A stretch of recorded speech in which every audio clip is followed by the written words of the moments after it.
Mabuhay! Welcome po muli sa howtogreatfood.com, howtogreatfilipinofood.com. Ngayon po magluluto naman ako ng corned beef with mixed vegetables. Ito po ang ating mga ingredients. Corned beef. Gamit ko po rito na brand, Argentina corned beef. Potato, cabbage, shredded carrots, onion, bell pepper, tomato, oyster sauce, fish sauce, celery, chopped garlic, at optional na fresh chili. Gagamitin tayo dito ng konting asin, ground black pepper, cooking oil, at konting tubig. Tara na po magluto. Okay po, nagpapainit na po ako ng mantika sa aking wok. First step po natin, lalagyan natin yung ating celery at ang ating chopped garlic.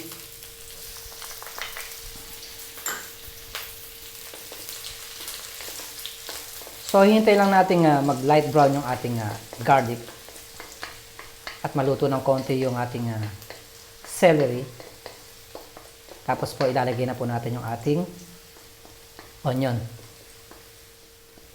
Ayan po, toasted na yung ating garlic. Ilalagay na natin yung ating onion. At isasabay na rin po natin yung ating patatas.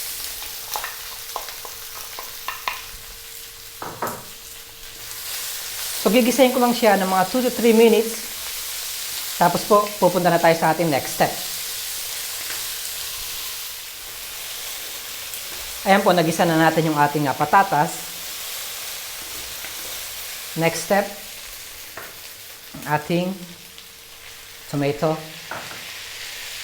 Mag-a-add tayo ng, kagaya ng sinabi ko, optional lang po yung ating fresh chili. So, lulutuin ko lang siya for another 2 minutes.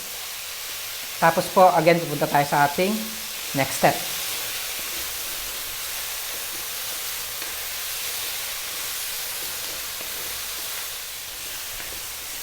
Okay po, ngayon naman, mag-a-add na tayo ng ating shredded carrots. At isasama na rin natin yung ating corned beef.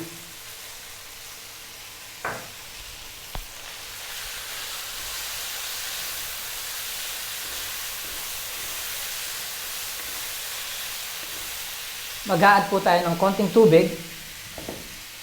Dahil medyo matigas pa po yung ating patatas. Konti lang. At mag-a-add tayo ng fish sauce. At oyster sauce.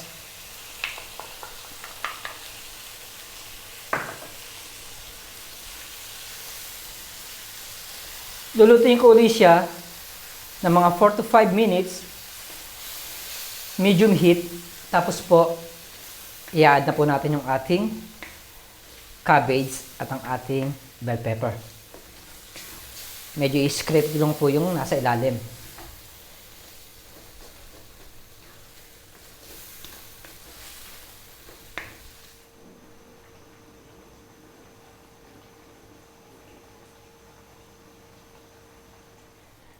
Okay guys, malambot na po yung ating patatas. Maglalagay na po tayo ng bell pepper at ang ating cabbage. Siyempre po, mag-a-add tayo ng ground black pepper at ang salt. Kukuha lang ako ng iba pang sandok. So again, lulutuin ko lang siya maximum 4 minutes. Kailangan po medyo hot cook lang yung ating cabbage para meron siyang crunchiness habang kinakain natin siya.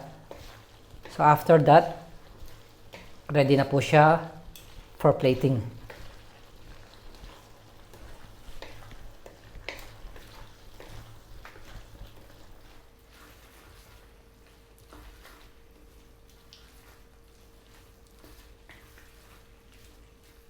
Ito na po ang ating finished product ng corned beef with vegetables.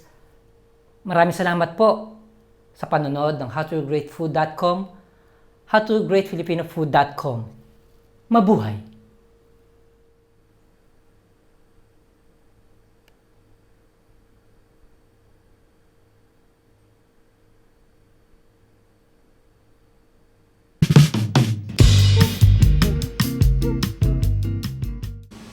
Hi, kumusta po? Ako po yung voice behind sa howtogreatfilipino.com. Ngayon po, nag-switch po ako sa Junior's Tagalog Cooking Channel. Pero every now and then, nandun pa rin ako yung channel ko sa howtogreatfilipino.com. Ngayon, sa bawat video po, ilalagay ko po yung link sa umpisa at sa huli ng aking video. Sana po magustuhan ninyo at mag-subscribe, comments, click like. Maraming salamat po.